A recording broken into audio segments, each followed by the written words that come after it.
Hello friends, welcome to shorthand smart learning. प्रस्तुत है GD विस्ट dictation start. उपाध्यक्ष महोदय, यह बड़े दुर्भाग्य की शब्दावली है जिसका हमारे प्रधानमंत्री ने प्रयोग किया है, लेकिन आज देश में चारों ओर असंतोष की बारूद फैली हुई है। यह तीसरे और चौथे दर्जे के केंद्रीय कर्मचारी विश्वविद्यालय में भर्ती होने के लिए स्थान पाने वाले और न पाने वाली विद्यार्थी असंतोष की कोई भी चिंगारी पाकर भड़क सकते हैं।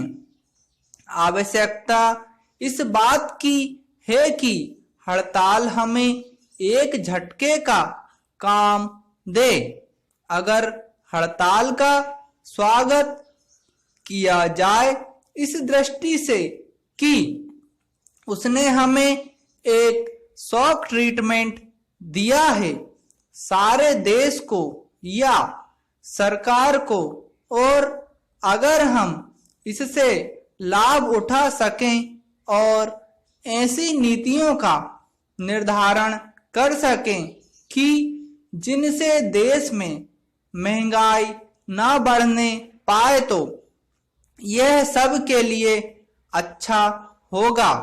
अगर सरकार जीवन की आवश्यक वस्तुओं की कीमतों पर रोक लगाने में सफल नहीं होती, तो फिर वेतन और भत्ता बढ़ाने की मांग खड़ी होगी और सरकार का कोई कानून उस मांग को नहीं रोक सकता है।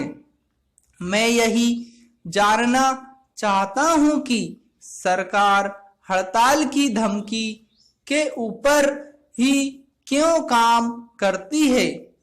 पे कमीशन की रिपोर्ट साल भर अलमारी में बंद पड़ी रही, मगर उसे लागू नहीं किया गया। जब हड़ताल का संकट सिर पर आ गया, तब फिर फरमान जारी किए जाने लगे। हमारे प्रधानमंत्री जी ने भी अपने ब्रॉडकास्ट भाषण में इस बात पर खेद प्रकट किया है कि पे कमीशन की रिपोर्ट लागू करने में देर हुई। इस देर के लिए कौन जिम्मेदार है? अगर सरकार जिम्मेदार है तो सरकार को अपने तौर तरीके बदलने चाहिए।